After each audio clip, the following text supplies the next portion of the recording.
Hey everyone, it's Mikki here. You're listening to Wikipedia. This week on the podcast, stoked to bring to you the conversation I had with returning guest and all-around awesome human, Dr. Eric Helms. So this is Eric's fourth time on the show, and it's been over a year since we last spoke, and we are chatting today about what's actually been going on in Eric's world over the last year and how his training, his nutrition, and his lifestyle have been helping him in his return to stage for natural bodybuilding. And I think we catch up maybe 10 weeks before his first show. As always, even if you are not that interested in bodybuilding, but you're interested in health and fitness, this is a great conversation with plenty of take-homes, particularly if you are interested in living your best life and getting the most out of your food and your training. For those of you unfamiliar with Eric, and at this point I'd be very surprised if anyone was unfamiliar with Eric, he is a coach, athlete, author, educator, and podcaster. He's a trainer since the early 2000s and has worked in the US Air Force, commercial gyms, private training studios, medical fitness and strength and conditioning facilities also. He's a part of 3DMJ coaching team and coaches drug-free strength and physique competitors at all levels. Eric himself has competed since the mid-2000s in natural bodybuilding, unequipped powerlifting, and dabbled in Olympic lifting. He earned pro status as a natural bodybuilder with a PNBA in 2011. And of course, last time we spoke, he'd just attained pro status in the World Bodybuilding Federation, and he competes with the IPF at international level events as an unequipped powerlifter. Eric has published multiple peer-reviewed articles in exercise science and nutrition journals and writes for commercial fitness publications. He's taught undergraduate and graduate level nutrition and exercise science and speaks internationally at academic and commercial conferences for fitness, nutrition, and strength and conditioning. And he has a BSc in fitness and wellness. He has 2 masters, one in exercise science, the other in sports nutrition, and he has a PhD in strength and conditioning. He's a research fellow for AUT and Sport Performance Research Institute New Zealand. He's also co-founder for Mass Monthly Strength and Conditioning Review and co-host of the super popular podcast, which I love, I Am Culture, along with Dr. Eric Trexler. I get a lot of my laughs listening to the 2 Erics each week, which is presented by Mass Research Review. I have links to all of Eric's contacts in the show notes if you are interested in reaching out to him. And before we crack on into the interview, I would like to remind you that the best way to support this podcast is to hit the subscribe button on your favorite podcast listening platform. That increases the visibility of Wikipedia and amongst literally thousands of other podcasts out there. So more people get the chance to hear from experts that I have on the show, like Dr. Eric Helms. All right, team, enjoy this conversation. Yeah, I love it. Dr. Eric, oh my gosh, I almost called you Aaron. Here we are, Friday morning. I blame the cold. Hey, it is cold, and Aaron's a good name, and it's not a problem. If I was born Aaron instead of Eric Helms, would it even be different? So you might as well have called me Eric. Yeah. Nice one. Eric, now, one thing which I'm a little bit surprised about actually is I'm not surprised to see your accolades behind you, like your degrees and your, this proves to me that you have your 2 masters, your 1 PhD, your 3 bachelors. I don't know, you've probably got about 4 PG dips, but what the hell is that scientific thing behind? When in the point of your career did you ever look through, what is that? So this is where people... What even is that? So here's what I'm going to show you the truth. So there are, first off, I'll move my head. And if this is on YouTube, you can see it. If you're on a podcast, you're like, shut up, guys, get to talking. You can see there are actually 5 degrees behind me. Wow, they're not all yours though, surely. I have a wife who's a real scientist. So she is literally going to be submitting her PhD in geology in the next month. So the microscope behind me, I could claim as Mr. Science Communicator Eric Helms that it's mine, but it's not. That is hers. But if you will look to the left of it, you will see a tripod where I film videos, and that just goes to show you how much of a real scientist my wife is and what I really am, which is a glorified influencer. So let's just be real. The tripod's mine, the microscope's my wife. So let's be clear. And only half those degrees are mine. So, yeah. Okay, what is ridiculous? I couldn't even think of the name of it. I'm like, what is that thing? A telescope? So that's as scientific. Yeah. Actually, like that's about as scientific as and I actually, and like you, I do have some sort of science background at some point in my career, albeit. If I were in my office, and I'm not, I'm in Dunedin, it is freezing. But if I was in my office, I also have my husband's degrees behind my head as well. You do look a little bit more sort of learned with that, don't you? You know, like I'll let people assume what they want. Maybe I've been in school for 40 years and I started my academic career at 2. Who knows, right? I could be the Dookie Howser MD version of sports science. You don't know, though. Yeah. You could be, or albeit you could also be that you're very young and you're about like 62, but you look 42. I mean, let's hope that's the benefit of natural bodybuilding. Let me ask you a question, Mikki. Have you ever worn a lab coat? Yes, anatomy class. Nice. See, I have actually, I might have in my undergrad during chemistry or something like that, but in my actual research training, my research degrees, my MPhil and my PhD, I have never worn a lab coat. So that tells you something. No, neither. Yeah, no, same. I sat in a room with a tape recorder and recorded people talking about things, and then qualitative research was sort of how I got to where the greatness that I am now, basically, talking to people. Well, you're carrying on the tradition. I really am. So, Eric, today, I'm super pleased to have you back. I was looking, the last time we connected on a podcast was, I think it was March 2024, and in the months prior, I think you'd earned your pro card maybe October, November 23. Is that about right? You nailed it. I got the second pro card that was available because I'm always bridesmaid, even when I actually win a pro card. The number of times I've placed second to the overall winner. Yeah, I got my pro card at WNBF Australia, their Season B show in Brisbane in October 2023. Wow. Yeah, that's right. And we had a great discussion about the history of bodybuilding, which was super fascinating, and also, of course, your journey. And then, as I understand it now, you might be, what are you, like 6 weeks out from your first show? Or no, 10 weeks out from your first show? 10 weeks out from my first show, yes, ma'am. Yeah. And so first, can you just give me an update on where you are with your prep? Because, I mean, obviously I've been following along with the Iron Culture every week. Love that podcast. And by all accounts, it sounds like things are going super well, actually. You know, it's culminated from a lot of experience and planning and intentionality, but I can say that this is the best prep I've ever done. It's the best piece of every prior one I've done, and it's been obviously a collaborative effort, but a very intentional one. So, you know, as soon as I finished my 2023 season, I was like, you know what, I had a 7-week period for my pro debut, you know, like, because I went directly from pro card to competing at Worlds, literally doing the most competitive show in natural bodybuilding I could as a pro. And I wanted a proper pro off season. So I said, you know what, I'm going to invest everything and anything I can of my time and energy as an athlete into getting on stage 2025 as a pro and trying to see where I truly land with the proper preparation. So I've been planning my 2025 season since the end of 2023. And just to give everyone a heads up on what's going on, WNBF Worlds is the third weekend in November in LA, and I'll be doing that show.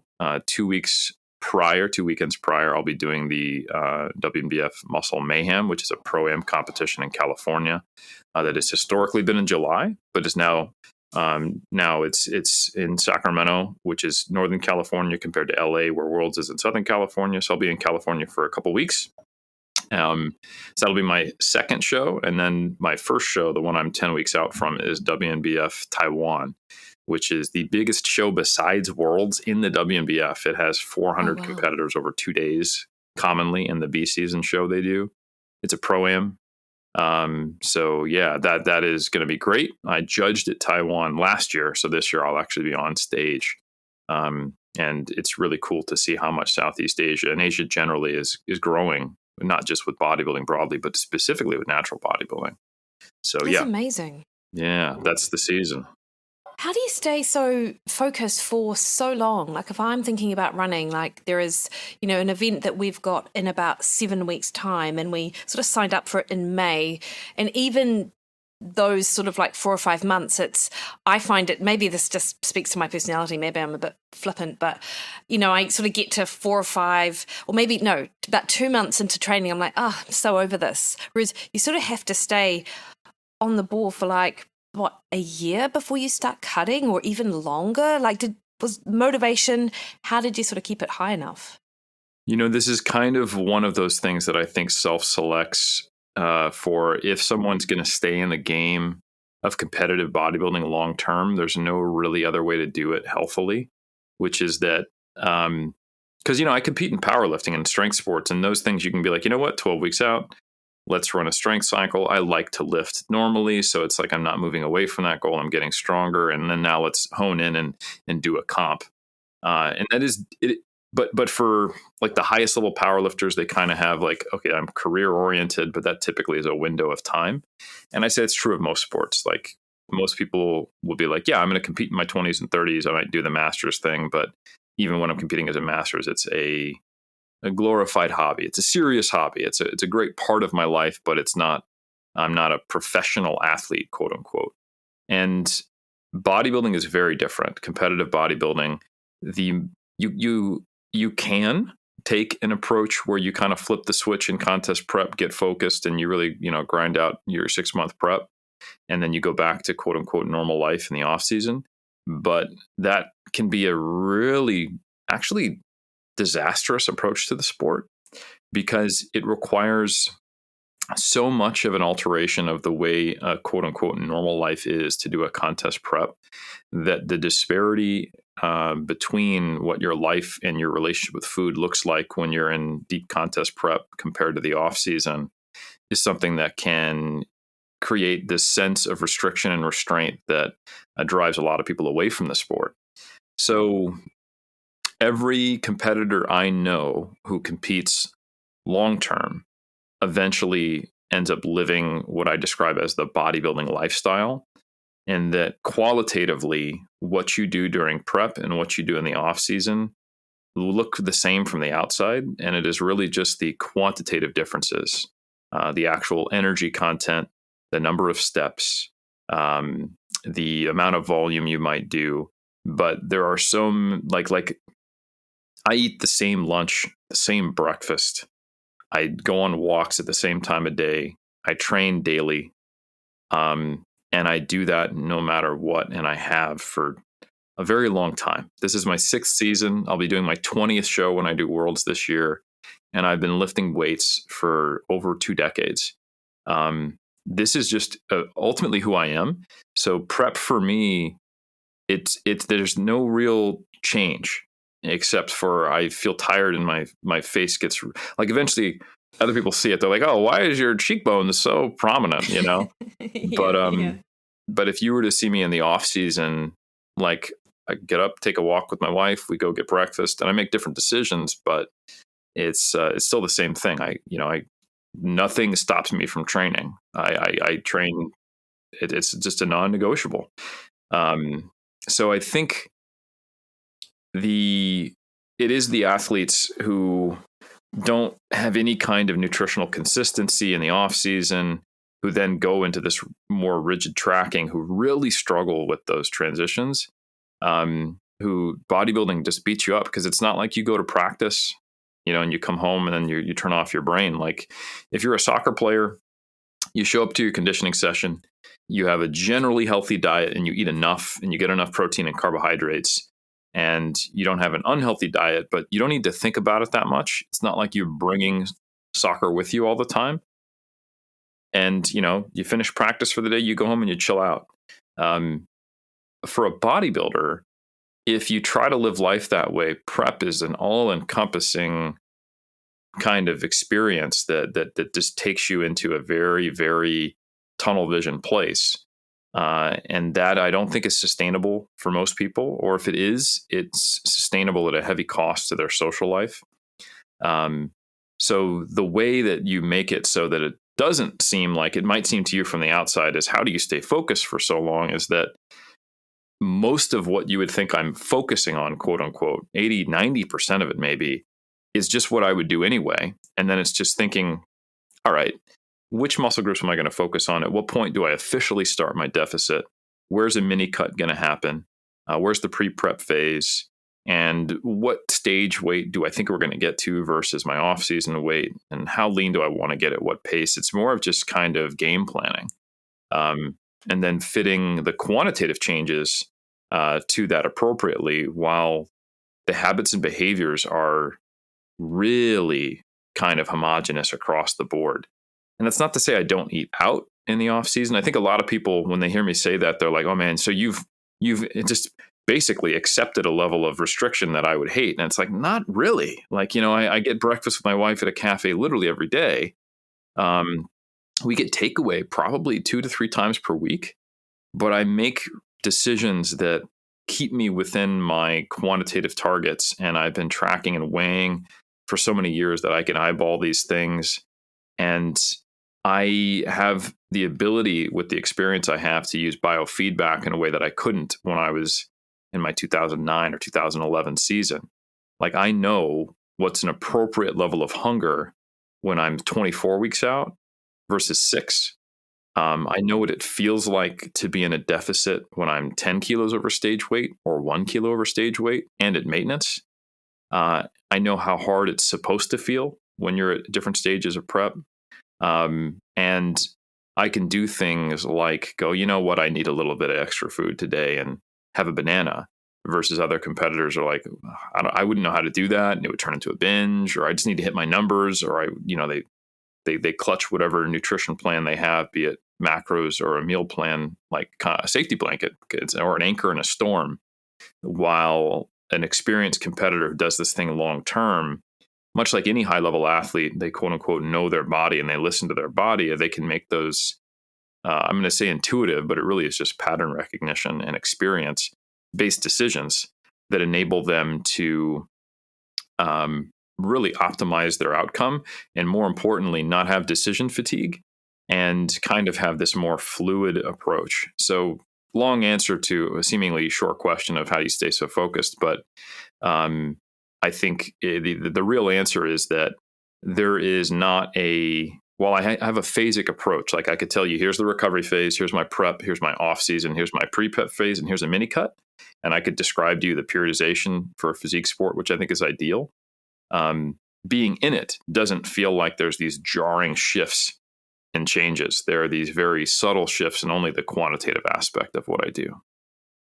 No, I love that, Eric. And I feel like, and I've said this to you before, and I talk about this, that, physique athletes really are like if I say extreme, it's just it is sort of an extreme version of really how to live lifestyle lean, isn't it? Like, people who want to improve their body composition, like all the attributes that you describe that you sort of possess because you are so skilled and practiced at it are actually things that we ideally would all sort of live by. And the way that you describe it, I don't think anyone could think, you said you sort of naturally sort of self-select for it, and that might be true, but a lot of what you're talking about is skills, and they're skills because you've had years and years and years of developing those skills, that you're at this point where it all feels quite natural, but at some point you were that inexperienced person.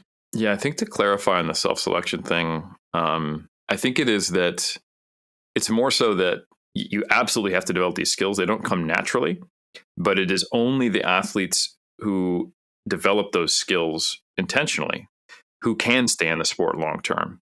So it's more like, it's kind of like, because you compared it to successful weight loss maintenance and living lean. When you look at the National Weight Loss Control Registry, and you see what habits seem to be associated with these people who've successfully lost weight and kept it off, there are millions of people in that database, but it's important to remember that there's hundreds of millions who are not in that database who've tried. So it tells you what is a requisite to do it, or what are the behaviors associated with success. But there are so many people who've gotten on stage in their 20s and went, I couldn't stick with that lifestyle. It wasn't worth it to me, which is totally fine. Or I didn't want to live that lifestyle, I think This is different for everybody, what their lower intervention point is, their behaviors, their preferences, and how easy it is for them to cut down, maintain muscle mass, where do they grow best, etc. But most people would look at my off-season physique, even at its highest body fat, and go, "Oh, bro, you're lean." And I'm like, "Yes, I'm below what would be considered healthy. I'm ready to like I could 4 weeks away from what would be considered a photo shoot lean for fitness industry, but for the purposes of competitive bodybuilding, yeah, it's not lean. Yeah. You know, so yeah. So having the skills to do that obviously doesn't happen on accident, unless you're just a genetic freak when it comes to energy expenditure behaviors as well as low body fat intervention point. But yeah, I think it's just important for people to understand that bodybuilding is a competitive version of something that was actually physical culture, right?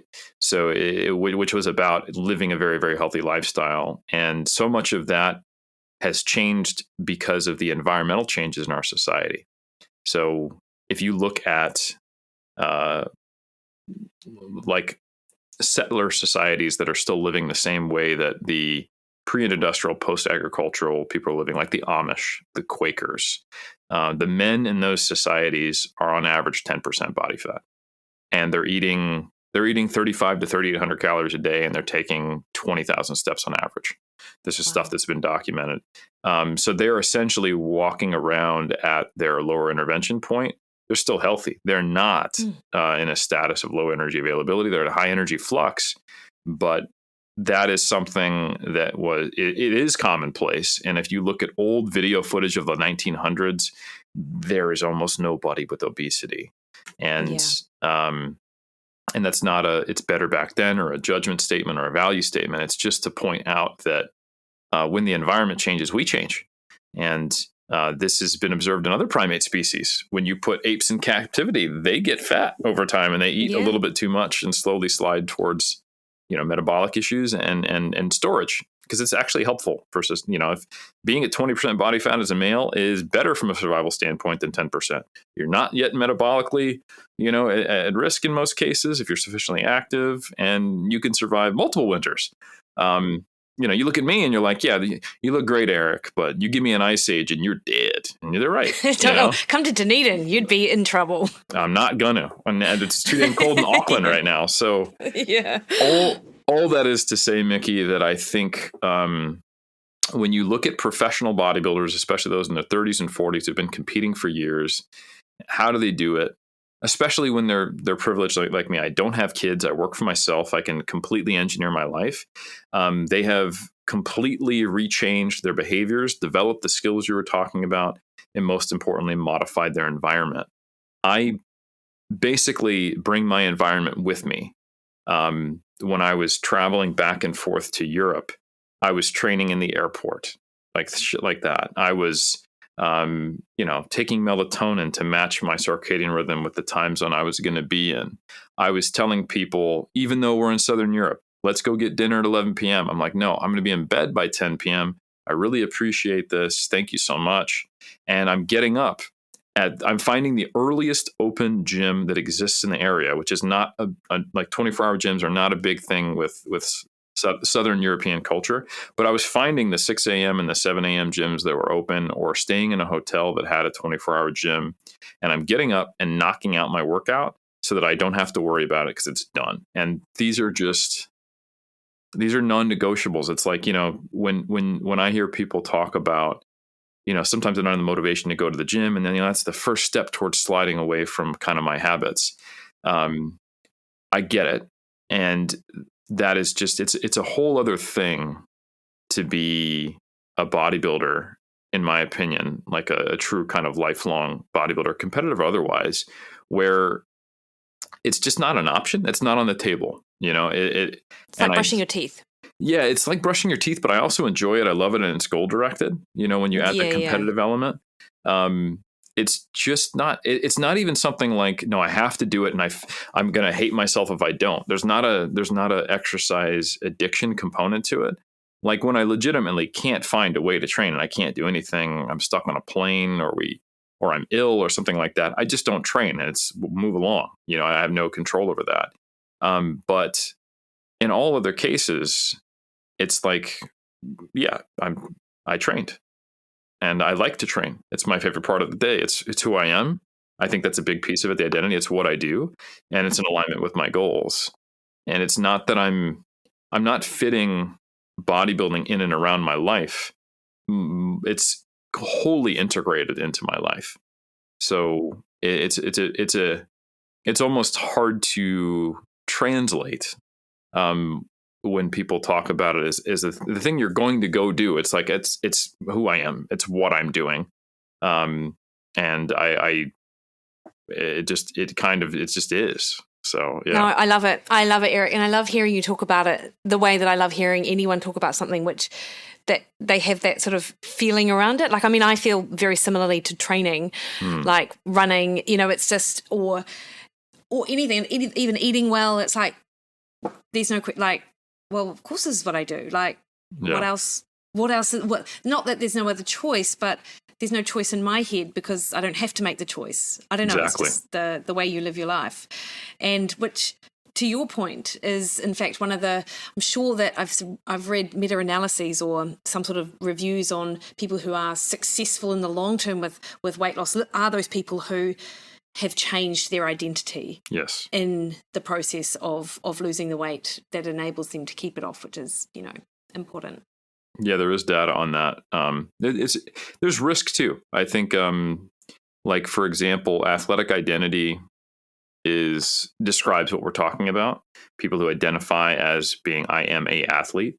In sports where they're a limited time frame where you compete, injury can take you out of it, and especially if you associate not just being an athlete but being an athlete at a certain level. Athletic identity also predicts depression during injury, because not only are you losing the ability to play the sport you love, you're losing who you are if it really takes you out of it. And you blow your ACL out and you literally cannot play American football. And there's not really like rec leagues of American football. Or even if you don't get hurt and you finish your Division II or Division I, maybe even college career, and you don't go to the pros and you don't go to like CFL or you don't go to the next level, you're 21. You've got probably a degree in communications that you barely paid attention to because you were focused on your football career. Now, who are you? You've got another 50 years to live, hopefully at least, and you're no longer a football player, and your identity was you're a football player. And the options are be depressed and be Al Bundy sitting on the couch talking about how I used to play football back in high school and college, or rediscover who you are. And the thing I love about bodybuilding is there is no, unless I get, in a horrible accident, which could happen, and I become quadriplegic, I'll be doing bench press only comps and men's physique competitions if, in a wheelchair, if that was my reality. And I have no doubt about that. So it's kind of cool in that way, in that much like the original physical culturists, it becomes a lifestyle. So yeah, I think, and if it fits for almost no one, but for those who it does fit, it can be a lovely thing. I don't feel like I'm missing out on anything, and the things I would gain or supposedly gain or that other people get out of other ways of life are not things I'm interested in. So it's, it works well. Yeah, no, I love it, Eric. Thank you. Thank you for that debrief. And I love conversations like that, because I think people also, it just helps remind them that, when you do have, I suppose, big goals or even just, I want to lose this, 10 kilos before, I don't know, by next year or whatever, recognizing that actually it takes almost a complete shift. It doesn't have to happen overnight, but a lot of what you're doing actually does have to sort of become more lifestyle-like, rather than I'm just doing this thing for 8 weeks. If you want it to stay that way, and there is nothing wrong with saying, you know what, I don't love running enough to be clocking 40 Ks a day, but I'm going to run a marathon. So I'm going to do that for a period. And then I'm going to get back to my 2 to 3 times a week running. And I'm going to be okay with my marathon time getting worse and maybe running an occasional 5K. Like there's nothing wrong with that. I just think that's really important. But I think when it comes to being a professional athlete, trying to become a professional athlete, or with the specific sport of bodybuilding, a physique sport, this is not one, you can do it. It can be a bucket list thing, and you can do your transformation and you can compete in the bikini division after you lost 40 kilos and be celebrated by your family. But you also have to be aware that getting as lean as required by a bodybuilding show is going to have an impact on you psychologically, sociologically, and it is going to disrupt your relationship with food and your body, at least temporarily. And you need to A, have true informed consent going into it and knowing that, and B, have an exit strategy if you're going to exit the sport. Because a lot of people, they kind of do the one-off bucket list, I want to do a physique competition thing, and it messes up their relationship with their body and food for a decade. Wow. Because they didn't know really what they were getting into, and they thought I can just do the prep and come out and it'll be right back to normal. And honestly, even I had that experience the first time I competed. And I didn't have the intention of just having it be a one-hit wonder, but this was in the era of like version 1.0 beta, if it fits your macros. Mm-hmm. And I was a skinny 22-year-old dude who had never thought about eating, mm-hmm. like the polar opposite of your, woman who had societal pressures, maybe a mother with an undiagnosed eating disorder who put pressure on her and was thinking about, I probably shouldn't have a second carrot at lunch today when she was 13, and thinking about nutrition her whole life, getting into fitness and struggling with body image and eating disorders, and then competing, which has a whole different can of worms to deal with and could potentially exacerbate that, or be a good step in the right direction where now you actually have an off season, you're trying to gain weight. For me, it was like, whatever, I'll eat a block of cheese, I'll skip a day of eating, I'll have a large pizza, and then I start lifting weights. And the only nutritional skills and competency I had was I need to eat a lot more, make sure I'm getting 200 grams of protein per day, and do some basic big rocks. And then I started prep, and I was like, okay, what's prep? It's calorie restriction and macros. And I was scientifically correct, but completely behaviorally ignorant and unskilled for it. So when I started doing quote unquote if it fits your macros in 2007 for my first season, I was doing stuff like cutting a protein bar in half to hit my numbers to the gram. I'm a little bit short of my fat and I only have fat left but no carbs. Let me just down a teaspoon of olive oil. Things that were really not good for satiety or any kind of reasonable, repeatable meal rhythm systematic approach that you and I would advise to someone, right? There was a period where I thought you would just throw numbers at people because I didn't understand the behavioral mechanisms behind all this. And I didn't see myself as someone who was ever going to struggle with weight gain because I was just a skinny dude trying to put on weight. And then I gained 22 kilos in 2 months after my first show. And I was like, oh shit. I mean, looking back, I could have probably been diagnosed with binge eating disorder, at least temporarily. And it also destroyed my self-efficacy. Temporarily. I went from being the guy who was like, I can chew iron and spit blood and just zombie my way through this prep and do anything. This is incredibly empowering. To then only 2 months after, my contest season is over, seeing for the first time in the mirror someone who's actually overweight. And more importantly, leading up to that, being a guy who couldn't stop himself from going to Taco Bell for the second time in the same day. When just in the last phase of prep, I was eating 1,400 calories and like gritting it out and feeling like, you know what, if I needed to, I could do anything. And now it's like, or not. Maybe so it, having that, the lack of a goal, the lack of the structure, not understanding what it's going to be like when you're on the other side of that laser focused period of time. And how are you going to maintain that? And realizing, that's completely not maintainable, nor should it be. But how do I create less disparity between the off season and in season to where they are really, really part of the same lifestyle with subtle changes, primarily in the effect, the outcome, and also the quantitative side of it. And, it took me until 2007, 3 seasons of competing before I was getting that.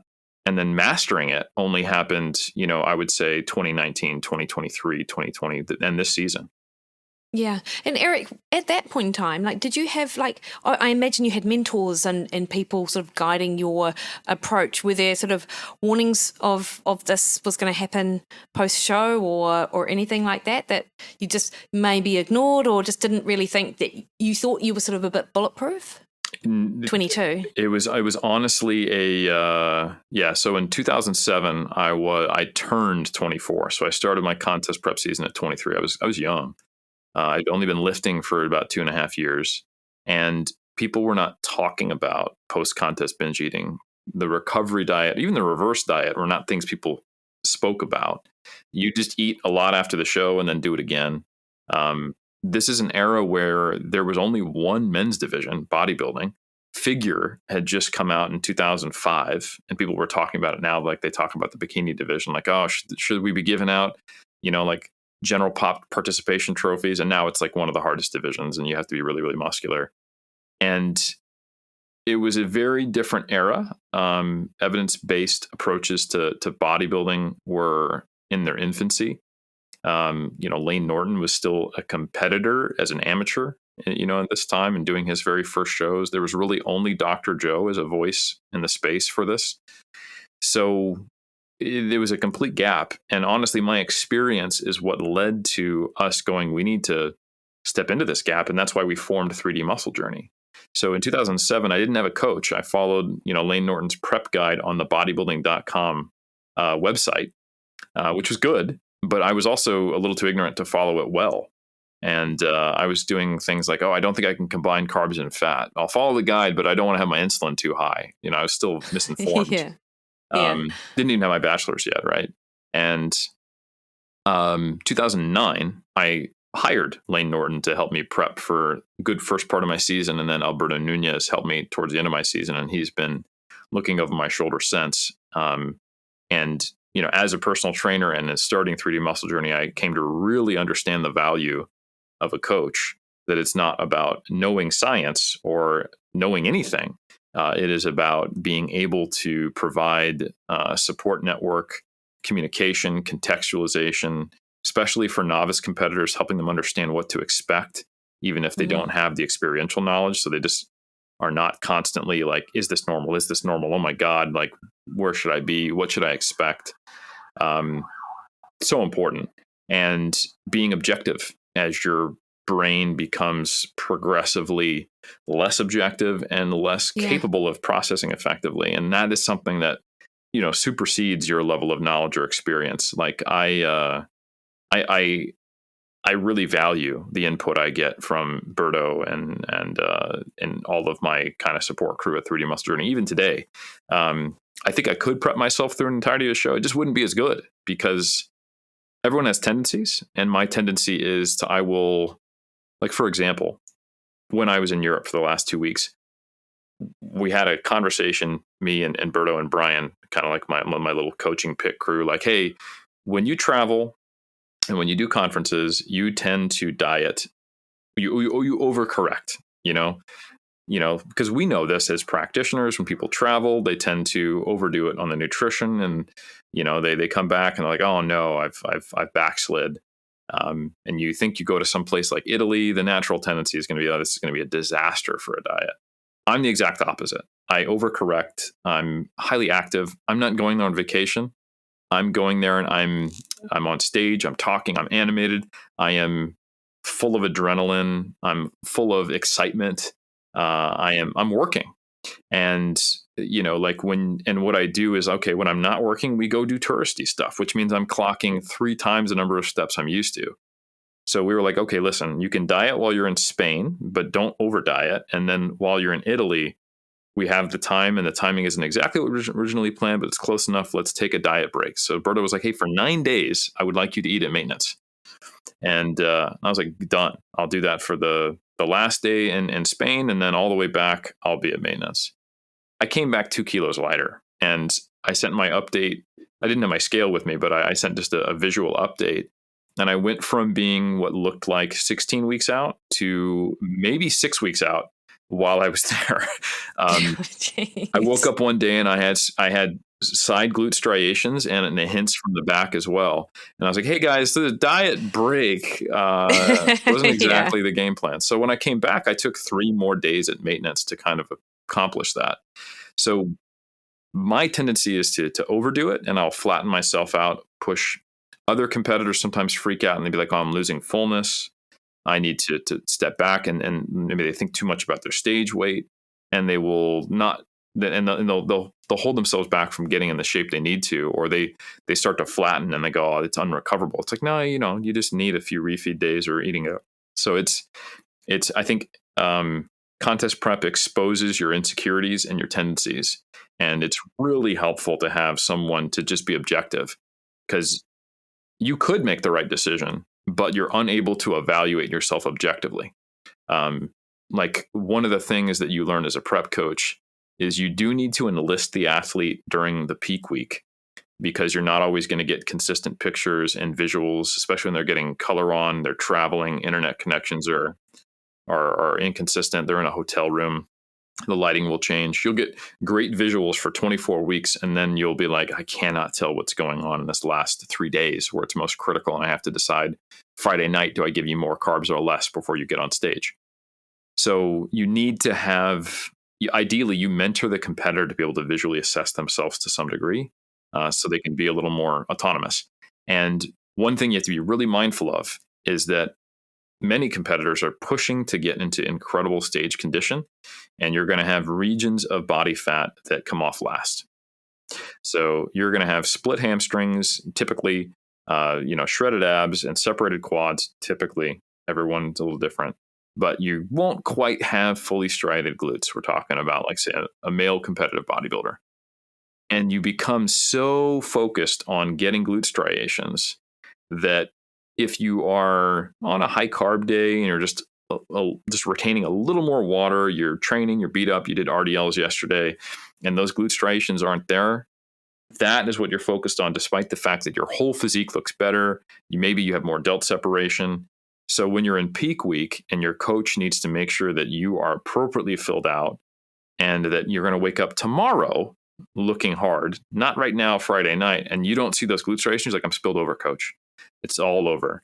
And you have to know to not necessarily trust that and have some other performance indicators, or to help the athlete be more objective when they look at themselves. You send them a picture of, here's what you look like when you're flat. Here's what you look like when you're full.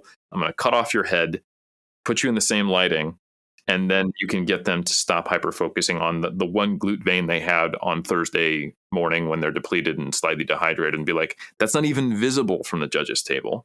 And if we did the things necessary to look like that, you would place 3 places lower, not higher.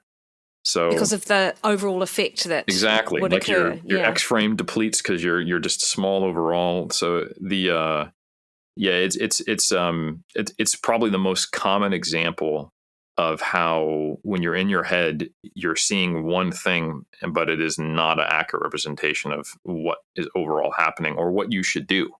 Because, I mean, if you are spilled over, yes, you should not have those carbs before you go to bed, and you'll look up looking better. But if you are not spilled over and you're actually a little bit flat, you need to have those carbs so that tomorrow you wake up crisp and perfect, and we maintain that look. And if you make the wrong decision, then it's unrecoverable on Saturday morning of your show. We don't have enough time to fix being super, super flat, because it's carb, the glycogen takes longer to store than 2 hours before you're going to get on stage. What does spilled over look like? Like, you talk about it a lot, but on various things, and I wouldn't know what it would look like.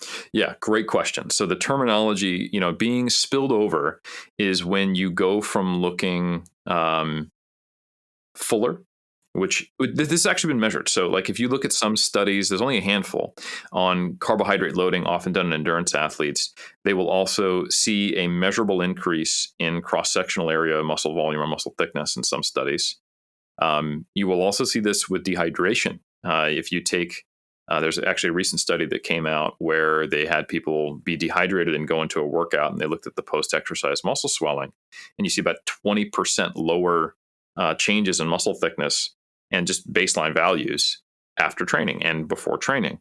So, muscle is about 80% water, and it is the largest depot of glycogen. We also store it in our brain and other tissues, but glycogen is stored with a minimum of 3 to 4 grams of water. It's actually bound molecularly in glycogen, but it also has water that's stored intramuscularly with it. And a well-hydrated muscle that is also carbed up is visibly and quantitatively much bigger than a small one. Spilled over is what we describe when you are full to that point, you're trying to get to that point, and you keep eating carbs and you keep drinking.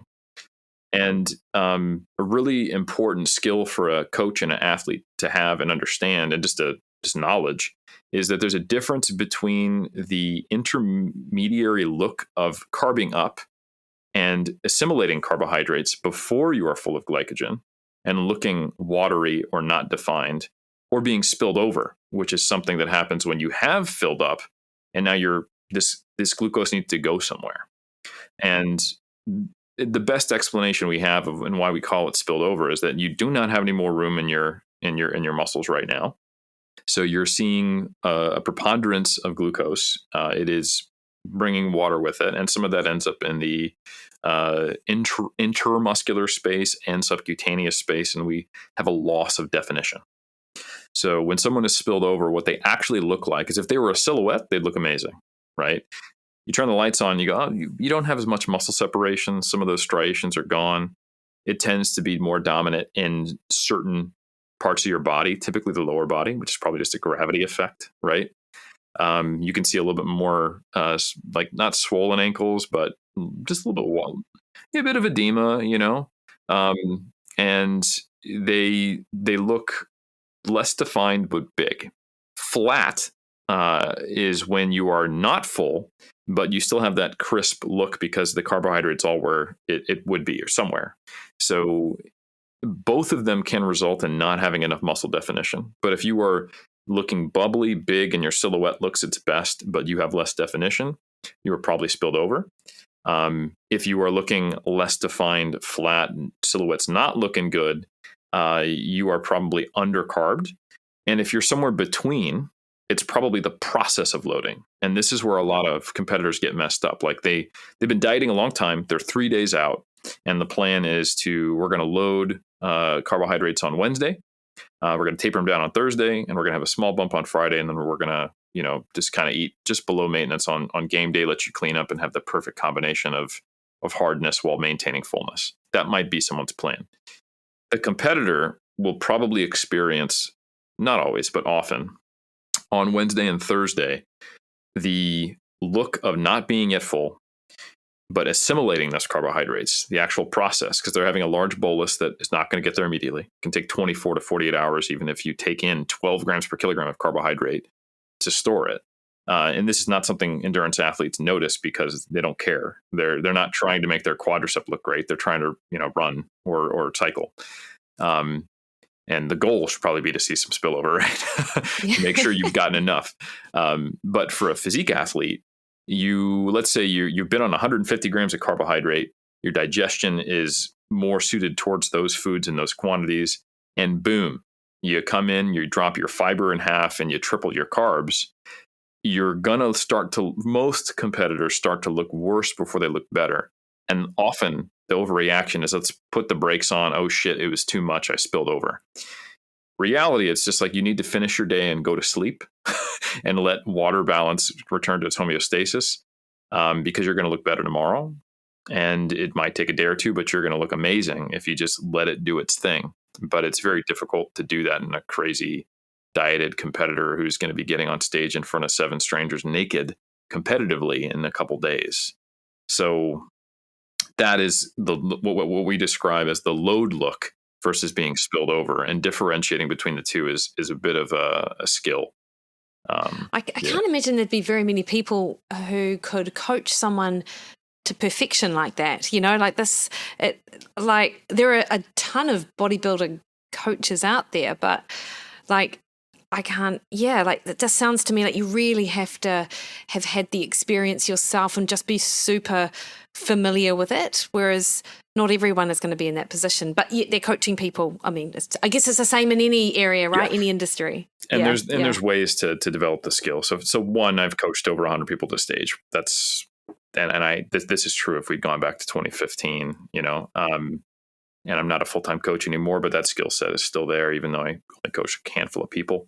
And another thing that's really, really important, and one of the unsung benefits of refeeds and diet breaks, is you get to see this on potentially a weekly basis. So if you're using a high-low approach, which I think people should, at least for this benefit, you get exposure to and you maintain the ability to handle higher carbohydrate days, higher calorie days while you're on low calorie days. It's not a requirement for fat loss. It may not even be giving an advantage, but this I do think is a tactical advantage. When you're 6, 7, 8 weeks out, what you start doing is you send your coach, or you yourself, if you're self-coach, you look at videos of yourself going through your posing in the same lighting the day of your refeed or refeeds. And I often have a couple days in a row. Second day of the refeed or refeeds, morning, night, 1 day later, and 2 days later. And you basically assess, when do I look my best? And it tells you about what is your load look. Because there's some people who just look linearly better. They handle carbohydrates really well. They are someone who restores homeostasis and water balance quite quickly. Their sodium excretion is well dialed in. They're somebody who gets back to hormesis real fast, right? And there's other people, maybe their digestion is slowed a lot. They don't handle high carbohydrates anyway, but they still, it's not like it changes the rules. Like, even though I may not be on a high carbohydrate intake for my size, I'm still a 80 kilo competitor. I have a lot of muscle mass just as a general amount of my body. I need a high amount of carbohydrates ultimately to fill out. I don't burn through a whole lot of them, so not as high as someone else because more of them are being stored. But what it means is that for me, about 2 days after my highest load day, as I taper down, is when I look my best. While someone who's a 22-year-old just metabolic monster, they're just going to incrementally look better. So they might have a taper up, I might have a taper down, or they might have an increase and then just hold it flat and then a little bump before show day. And the refeeds give you a really good insight into that. So a good, smart coach and an intelligent competitor, once they're close to stage condition, they're going to start looking at day-to-day and within-day changes.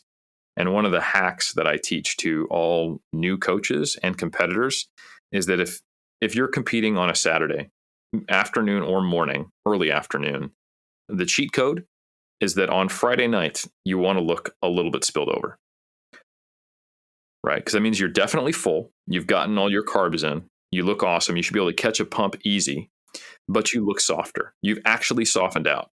And if you look amazing Saturday night, like exactly like you want to look on stage, eat more, because you're going to go to bed, wake up, and you're going to be flat, and then it's going to be a little too late. So that's the cheat code, is basically. And now, I mean, if you're competing in the evening, then you need to be spilled over, and then you need to keep eating on the day. But if you're competing in the morning, then you need to be spilled over, and you just kind of have your conservative breakfast, moderate carbohydrates, just kind of like your maintenance intake, maybe even a slight deficit.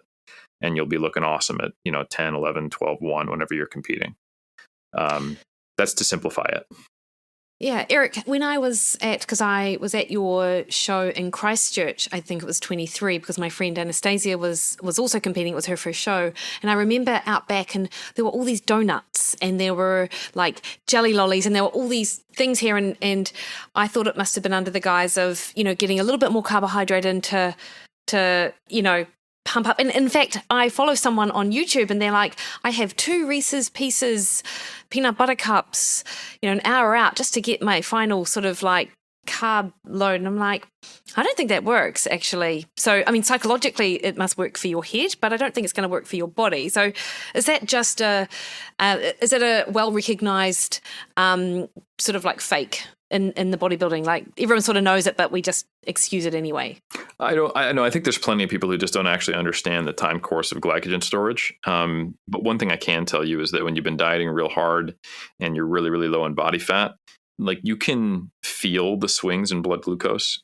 And when you have a very long competitive day, not like the Christchurch show, it was, it's small. New Zealand is still growing as far as its federation. But let's say you're competing at WBF Worlds. It's a 2-day comp.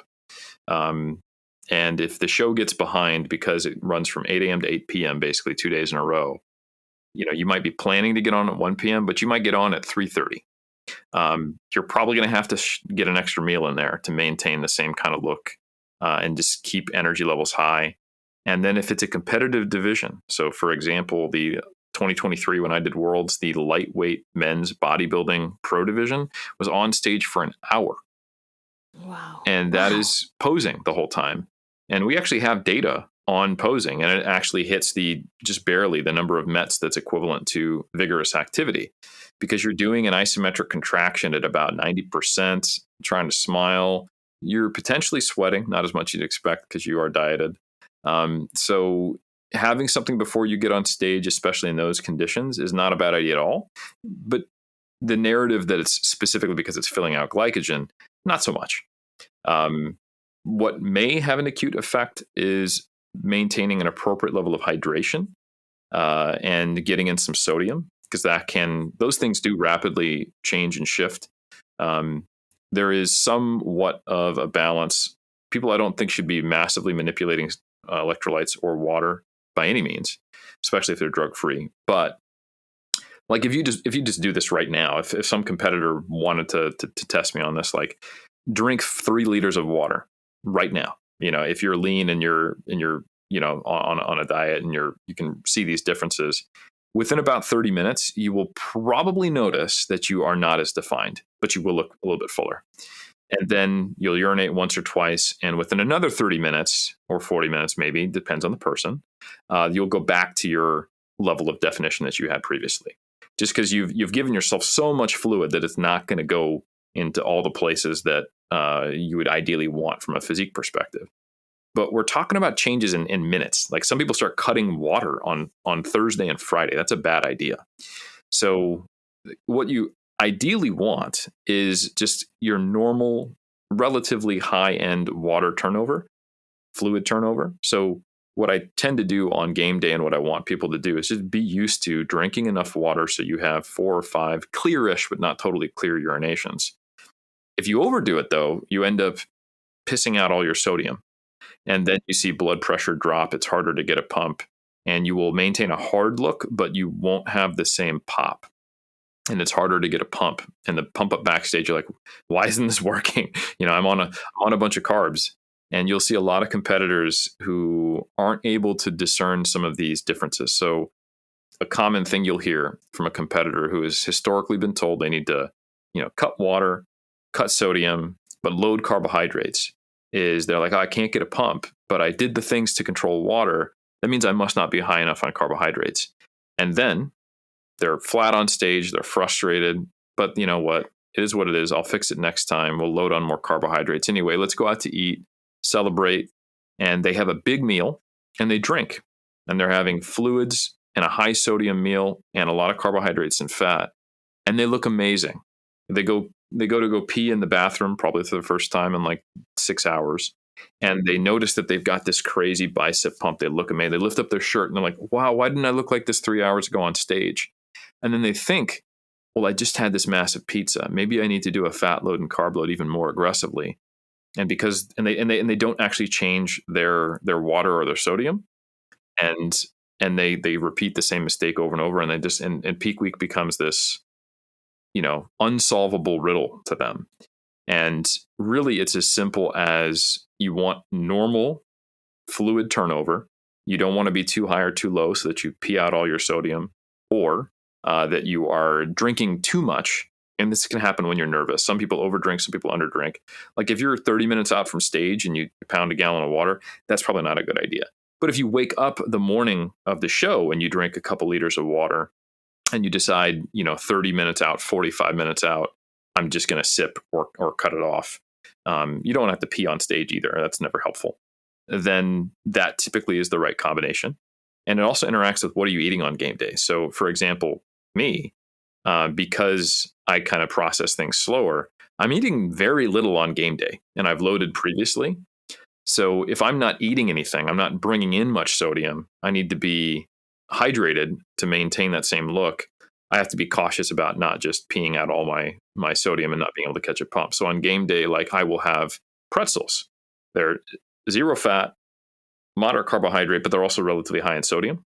And then right before I get on stage, I will sometimes have just like a little packet of salt. So I'll have like a gram of sodium or something like that to kind of keep me at my relatively normal sodium intake, but still on game day, while I'm on relatively lower intakes of food, but I'm kind of coasting off of the food that I loaded on. Someone else who sweats more, has a higher metabolic rate, and needs to maintain the carbohydrates the whole time to keep the same look, is going to have meals with sodium, and it might actually actively have, like you said, Reese's cups and then like some sodium and water right before they get on stage. Yeah. Oh, super interesting. And so you mentioned something actually, and this is a slight tangent, but about how obviously the muscle changes depending on hydration. Does this change what we see in a DEXA, Eric? I mean, DEXA is often sort of considered gold standard, but it was designed for like bone density, Yes. Not necessarily muscle mass. But this is like what people sort of hold up as being a bit gospel.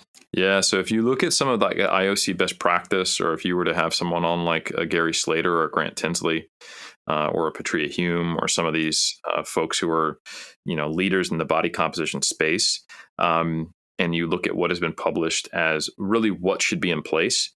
So it's a lot. So when Grant Tinsley had me in 2023 do a DEXA, which was awesome, he had us come over for dinner the night before, which I thought was just him being really nice. And he was like, no, I need you guys to drink all this water. And then in the morning, we did urine specific gravity testing. And we needed to be at a certain level of hydration. And I was actually on the cusp. Like he was like, okay, you're leaning, you're almost dehydrated. Drink this. We're good. So some of the things that if you want DEXA to be the gold standard that it is, not just for bone density, but also for, body composition testing as a whole, you have to do it at the same time, actually making sure that there was not training done in the last day or 2 days. You need to make sure that the meal patterns and the food eaten are the same, and ideally that there's not a bunch of food in the gut, because that can change what that's picked up as based upon what you ate and when you ate it, and that the person is in a hydrated state when they actually go in to do the testing. And it's not that if you don't do those things, it's completely invalid, but it's each incremental deviation you get away from that increases the measurement error and the variability, which you can get over with a group, but you can't with an individual. It just changes your reading, right? And not always in the way you'd predict. So, the standard, yes, to answer your question, it does impact it, but B, there are things you can do about that. And per the guidance of the body composition analysis standards, you should do something about that whenever possible. And then, Eric, for you to have, did you know that, even though you obviously didn't have scales, but I imagine you would have known that you would have been lighter coming back home from your holiday? Like sometimes 2 kilos is not nothing. Well, so here's the thing. I didn't know how much lighter I was, but I knew that I made what looked to be 4 to 5 weeks of progress in 2 weeks, when I was supposed to only be dieting for 1 week, not 2. So I was anticipating something. So I left at an 85 kilo average and I came back at 83 kilo average. I wasn't surprised by that, but it confirmed what I saw. Because you wonder, like, well, maybe I was just on a higher carb diet, or maybe I was, more pumped because, or because I was training in the morning. I don't know. Like, you think like, what could have caused this look? But I was anticipating that I would come back at least a kilo lighter, and it was a little more than I anticipated. I've also seen this happen multiple times. So in 2019 and 2023, I was traveling around the world during prep, and this kept happening. I would go on a trip and I would get a ton leaner, and it was like a repeated thing. And at first I just thought like, oh, we're catching me in a weird lighting with the water balance post flight, where I'm like, cleaning up and we're just seeing that. And then I was like, no, I'm each time I'm quite literally lighter, and it's not, and it sticks. So, it is now something that we actually factor in. Like I have a trip, very similar trip for 2 weeks, where I'm going to go from doing an event for Techno Gym in Bali in early September, then doing an event for Optimum Nutrition in the UK, and then doing the European Powerlifting Conference in Limerick. So I'll be going from Bali to London to Limerick and being away for 2 weeks. And that's when I'm going to be 5 weeks out. So, or no, I'll actually, when I come home, I will be 3 weeks out. Yeah. So that is where you really got to be cautious, because the leaner you get, the more a little fat loss sprint becomes a muscle loss sprint. Like 80, I left at 85 kilos. That means I probably have 10 to 12 pounds of fat on my body, which we actually want to lose, right? If we're anticipating my stage weight's going to be around 80 kilos, you lose 4 pounds in 2 weeks. It's not the end of the world. I definitely flattened out, and those 3 days of maintenance were very important after I got back. But when I'm in mid-September, I'm going to be almost in stage condition, about ready to eat up. So I need to not, like, if I lose a kilo over 2 weeks, I'm probably okay. But if I lose 2 kilos in 2 weeks when I'm going into that trip leaner than I am currently now, we're going to be fighting a bit of an uphill battle just to kind of resuscitate the physique. So, what'll probably happen is that trip will be the little final nail in the coffin. I come back like, okay, you're about as shredded as we want to get, and now we're going to start incrementally walking your calories up. And I'm just going to need to be careful to not overdo it while I'm over there. It sounds to me like you're going to have to manage your activity a lot more, and your rest more. Is that where you'd probably make the most difference? Like a lot less neat. I mean, with you getting 20,000 steps when you're in Europe, like in Bali, you're going to have to sit by the pool, Eric.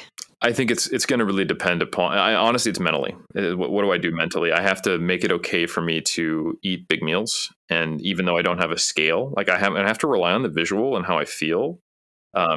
And that's why this thing is not something that I could have done years ago. And it's even a challenge now. Like I'm losing some of the biofeedback that I would have while I'm out there. The scale helps. Like, as an example, I wasn't, when I got back, I'm like, okay, well, I've lost some more weight. My energy expenditure may be lower now. And I'm probably going to feel a little bit worse, even in a low deficit now that I've been back in New Zealand for a little bit over a week. So I've been, I'm back in the deficit. The goal is to lose fat. So this is all good. Came back, I'm clocking like 82.8, 82.9, 83, just kind of hovering there. This morning, I dipped to 82.5. And I was like, okay, so the feeling is not actually that different from when I left for Europe.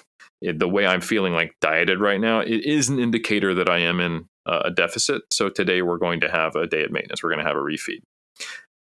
That scale weight change was one of the key indicators for me to do that. I did see in the mirror that I think I'm getting leaner, but on a 4-day basis, 5-day basis, it's a little more challenging to tell.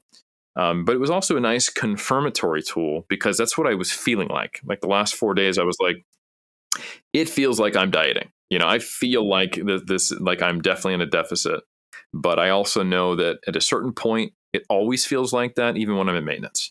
So I think we should be seeing a new low pretty soon. I was predicting it. So then seeing it just kind of then crystallizes that skill a little bit more. So I think by the time I go to Bali and in the UK, I will be able to just allow myself to be more aggressive at meals, because I won't have quite as much control over, the way I'm interacting with people, walking, and just the sleep. Like when you only sleep 4 or 5 hours a day, it means you're up for 19, And what are your maintenance calories right now, Eric? And what are you dieting on? Yeah, good question. I would say average calorie intake for the week is probably around 2,000, 2,100 if we go across low days and high days. My low days right now are between 17 to, I would say, 1,900 calories. And then I have 2 to 3 days per week that are closer to 2,100 to 23, maybe 2,400 calories. And is the difference carbohydrate predominantly for you, or is it fat as well? A bit of a mix in terms of maintenance versus... Yeah, the difference between a maintenance and a high day, the protein is very similar. And I probably have primarily higher carbohydrates on the refeed days, but probably also another 10, 15 grams of fat as well. And where do you see your calories being, like if you project forward like 10 weeks, or not quite 10 weeks, but Sure, to your lowest weight? Yeah. Where do you see yourself sort of being there? That is what I think I've done really well this time, is not much lower.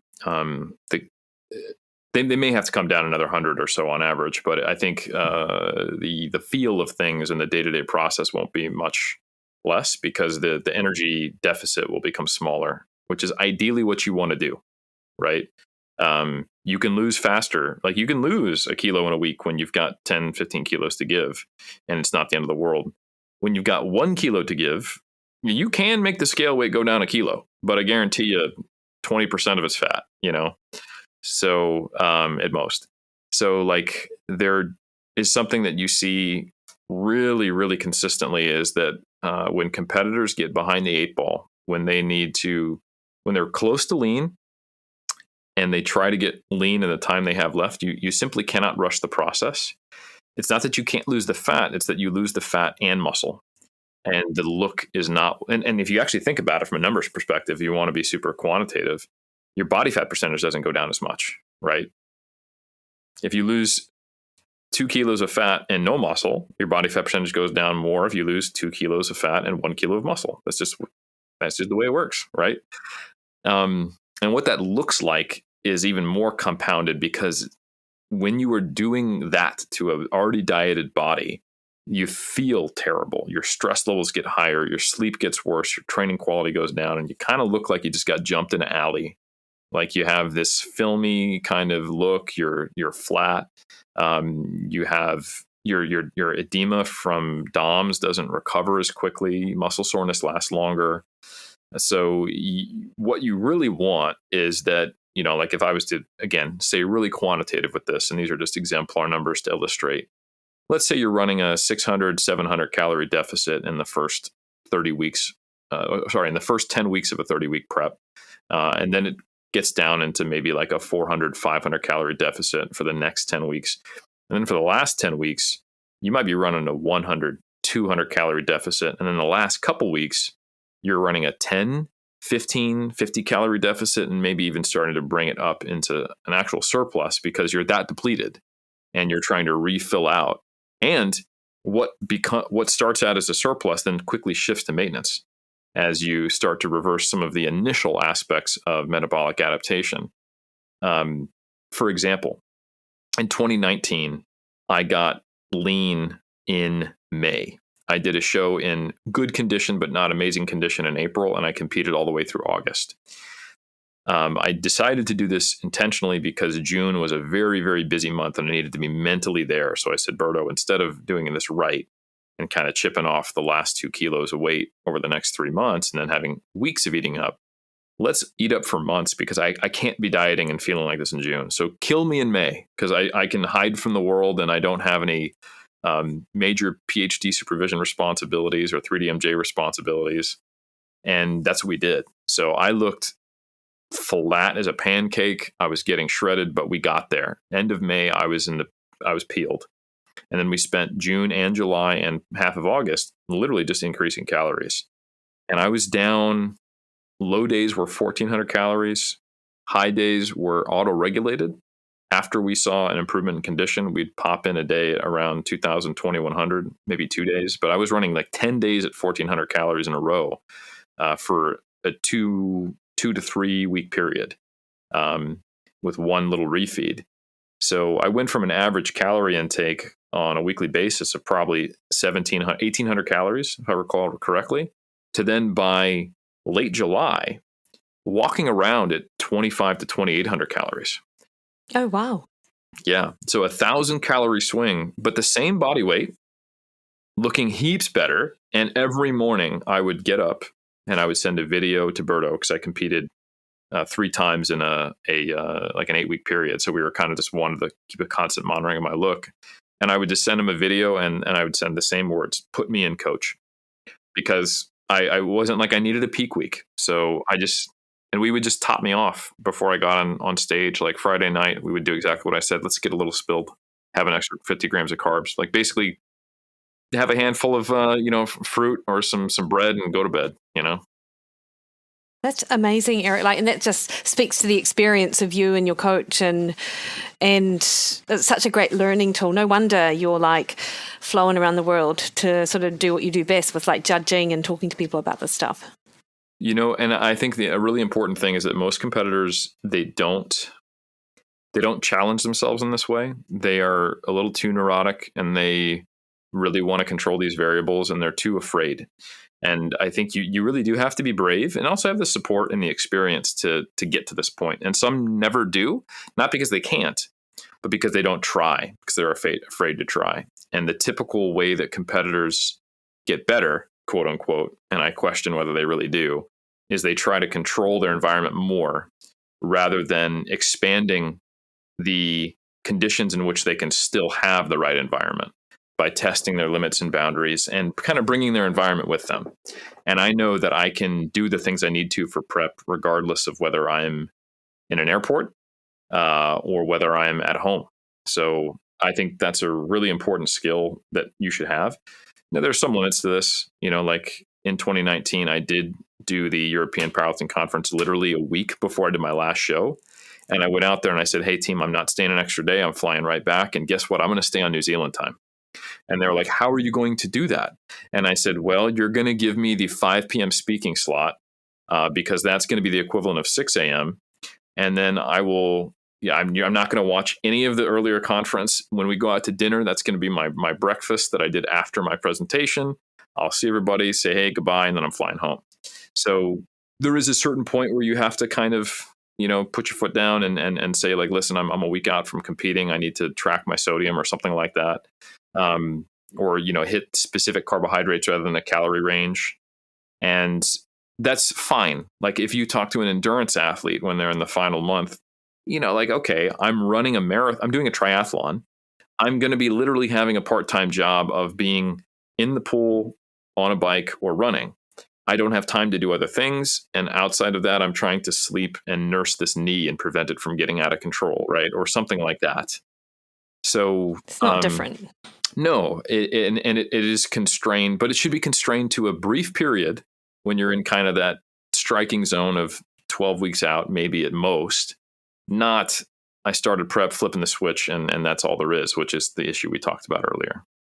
Yeah. So Eric, just to finish up, because I'm really mindful of your time, can you mentioned that you eat out like a couple of times a week. Obviously you eat breakfast out, but you get takeaway. People are going to want to know what you get for takeaway when we're sort of maintaining this deficit, because your calories aren't that different from a lot of people who are just generally trying to improve body composition. Yep, absolutely. Yeah. So Asian food is amazing. Not Chinese food, unfortunately, but so like there's a great little Japanese place. So, you can get, depending upon how much wiggle room you have for calories, you can very easily get a sashimi salad with tuna. And we're talking almost pure protein and fiber. You get that half and half with rice. You can opt in to make that half salmon if you want to get some fat in there, no problem. When I eat out, when I'm traveling, Japanese is a great go-to. I'll get miso soup, wakame salad, that's the seaweed salad, some sashimi, and then I can opt into the amount of rice I want. Boom. Choose slightly fattier fish. I want my fat content higher. Another one that I really like to do, Burger for those who live in New Zealand.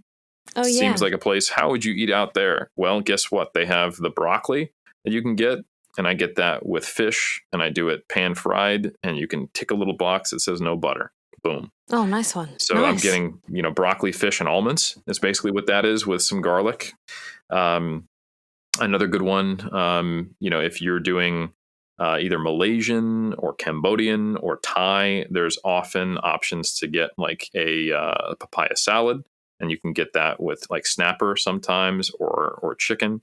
Be aware that when you get chicken, when you're eating out in most places like that, it's chicken thigh, not breast, which is why I often opt for the snapper or the whitefish.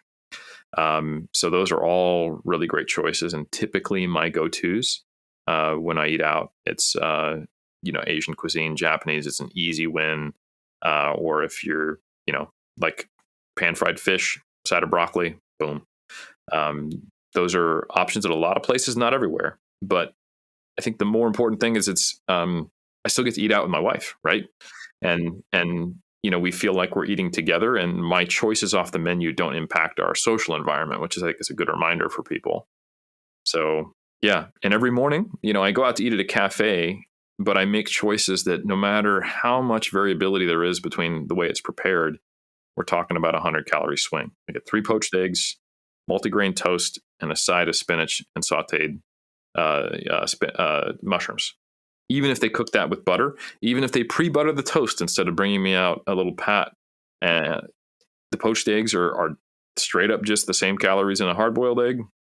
The toast, if it's huge versus small, if it's huge and has butter on it, we're talking about 110 calories per piece. If it's small and has no butter, it's 60 calories. So 2 pieces of toast, we're literally looking at 100 calorie swing. And even if you try to make mushrooms and spinach, retain as much of the butter in the pan as possible, we're probably talking another 100 calories. So I know that when I go out to get that breakfast, it's somewhere between 400 to 500 calories. And that is a very acceptable margin of error. And importantly, I can look at it and tell. So that's a very easy thing to do. And then my lunch every day is identical because I eat it at home. And I really just need to decide, when am I going to eat out? And when I cook at home, when am I going to make certain things to then make it match to a refeed? And if we go out to eat and it's a low day, then I'm suggesting Japanese or burger. And if we go out to eat or we order takeaway and it is a high day, then we can still do that. And I just won't get broccoli with it. I will get rice or, sweet potato fries or something like that. Probably not sweet potato fries. It's a bad example. But I would get some, carbohydrate-based food with it. Yeah, nice one. And my final question, did you find Pepsi Max in Italy, or did you have to have like Diet Pepsi? Italy had more options than Pepsi Max. I was having things like they have some sweet teas. They have they had more artificially sweetened beverages than different ones. Actually, not more. There was a limited selection, but a different limited selection. So I was a connoisseur of diet soda while I was in Spain and Italy compared to New Zealand. Oh, nice one. Eric, hilariously, I didn't get to talk to you about what I intended to talk about at all because we stayed on what I thought was such a great conversation actually about the not really advanced techniques, but I really, I'd never really had any idea about the strategies to get someone looking the way they do when they get on stage. So I found this super fascinating. For those of you for people who are listening, first of all, is your book about to be published again? Like, you've edited and updated it, and when is that due? Yeah, it's basically written, and now we're working on figures, copy editing, getting a cover, and figuring out when's the best release date. So it'll be fourth quarter. Outside of that, there's a bit more. Like, obviously we got to talk to our translation partners and figure out when are we going to release it digital versus physical on Amazon. So there's just all the fiddly stuff. As anyone who has actually written a book knows, finishing the writing is obviously the hardest and most important part, but it's not the same as the release date, So yeah. Yeah. Nice one, Eric. And just for anyone who is a little bit ignorant, where can they find out more about you, iron culture, mass, etc.? Yeah, so if you're interested in nerding out on a regular basis, massresearchreview.com, where we cover the most recent and relevant research for nutrition, health, fitness, body composition change, strength.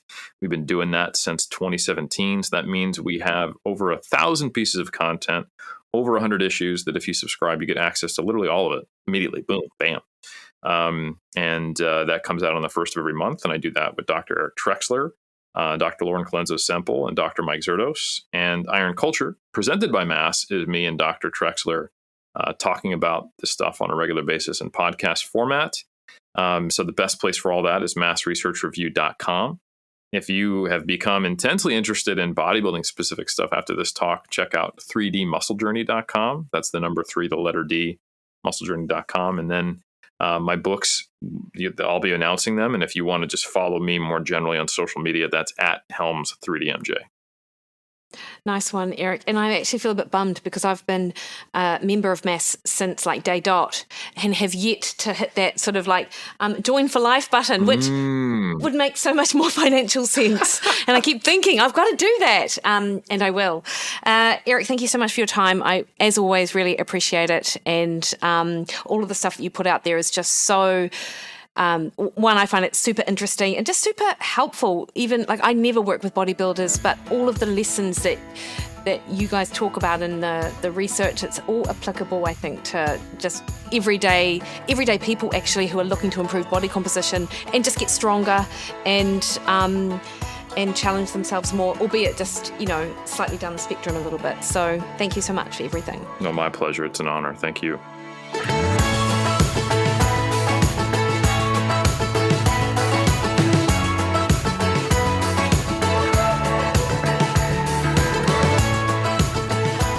Alrighty, hopefully you enjoyed that chat. I really loved it. And in fact, I was having Eric on to talk about protein myths, but we never got there because we spent an hour just chatting about him. So we will cover that off on another day. So you guys have a great week. And until next week, you can catch me over on Threads, X, and Instagram at Mikki Williden, Facebook at Mikki Williden Nutrition, or head to my website, mikiwilliden.com, and book a one-on-one call with me. All right, team, you have the best week. See you later.